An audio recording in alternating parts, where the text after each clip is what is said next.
Hi and welcome to this Leaving Cert Higher Level Applied Maths video. In this video, we're going to look at a previous exam question. So this is the SEC Sample Higher Level Paper Question 7. We're going to work with Part AI. So from Part A, they tell us a bungee jumper of mass 75 kg jumps from a height of 35 meters above water.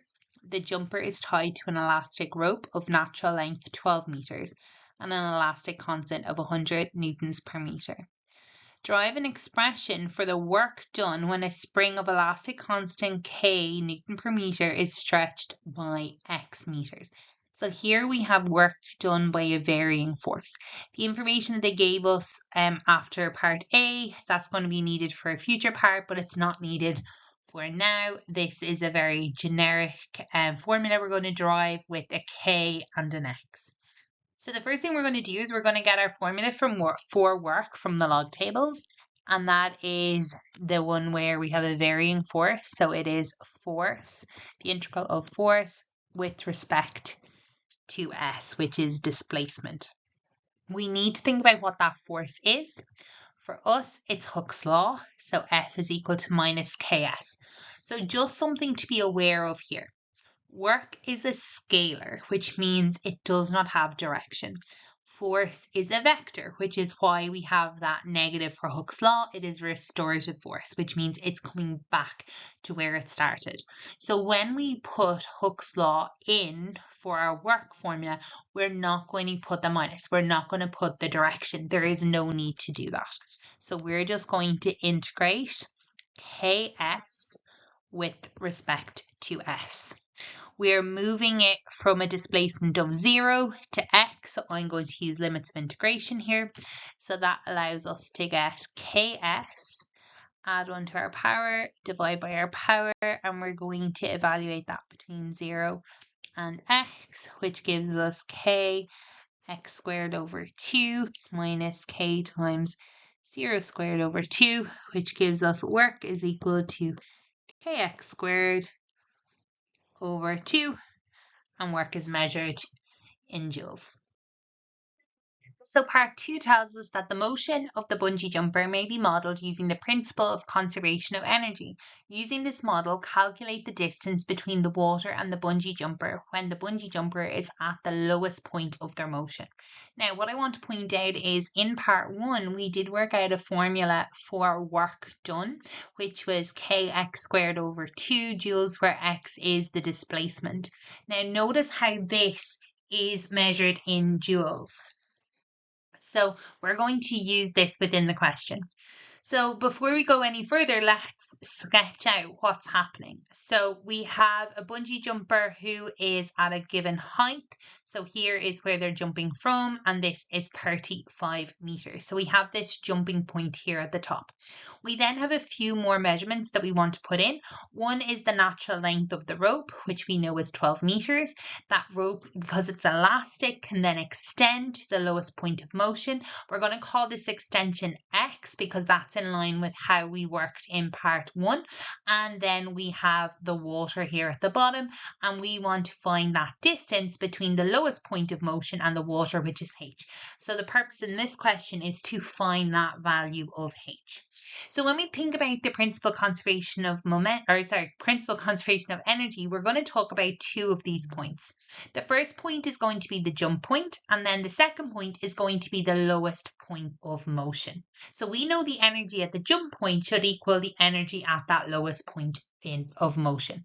So at the jump point, there's no kinetic energy. We're only talking about potential energy. So the potential energy here is going to be given by mgh, which is our mass, which is 75, times gravity, which is 9.8, times the height.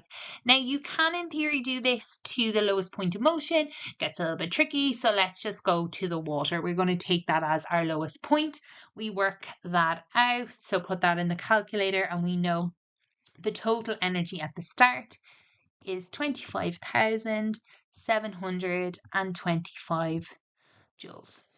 So then at the lowest point of motion, we still have potential energy. There is no kinetic energy because it is the lowest point of motion. This bungee jumper has stopped. So we have potential energy, which again is mgh, which is 75 times gravity 9.8 plus the height, which we don't know, which is h. Let's tidy that up. That gets us 735 h joules. But there is something else at play here at position 2. Because of the stretch, there is a potential for that elastic to pull back up, that restorative force due to Hooke's law. When we think about that, we can include the work done as part of this conservation of energy. So we're going to add work in here, which is going to be, so I'll do an equals plus k, which we know is 100, times x squared, so that's your extension, we don't know that, all over 2. Meaning here, at this point, we get 735h plus 50x squared. Now, the issue at the moment is there's too many unknowns. We have a h and an x. This will all be measured in joules.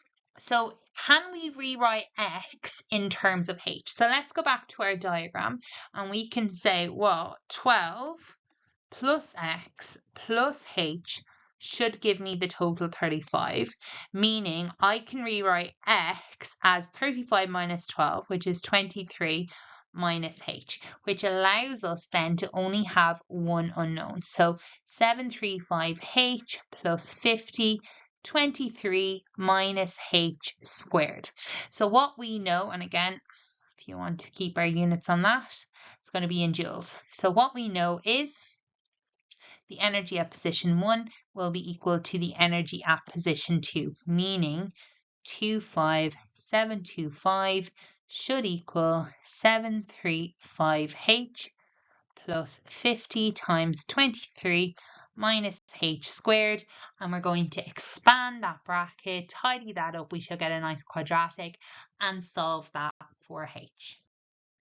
So just giving ourselves a little bit more space to work out this quadratic. So 25725 is equal to 735h plus 50. Let's expand.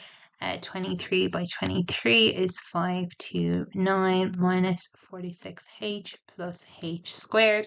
Multiplying that out, I know the numbers are quite big, so do take care. 735h plus 50 by 529, that's 26450 minus 46h by 50, 2300h plus 50h squared. We have our quadratic. We're going to bring everything to the right hand side. So I have a 50h squared. We're adding these two pieces together first, which ends up giving us minus 1565h. Then we have 26,450 minus 25,725. When that comes over, that's 750 equals, 725. And that equals 0. So you can even like this go straight to minus b, but the numbers are quite big. Everything is divisible by 5. So that gives us 10h squared minus 313h plus 145 equals 0. So that gives us h equals minus b plus or minus square root b squared minus 4ac all over 2a. Two answers then for h. So we're going to get 0.47 and h equals 30.8 meters. Now you might think both of these are valid. However, remember we said that x was equal to 23 minus h. In order for then x not to be negative, h had to be less than or equal to 23. If it was equal to 23, we get an x equal to 0. So because of that, this answer here is not valid. And our actual answer is h equals 0.47 meters.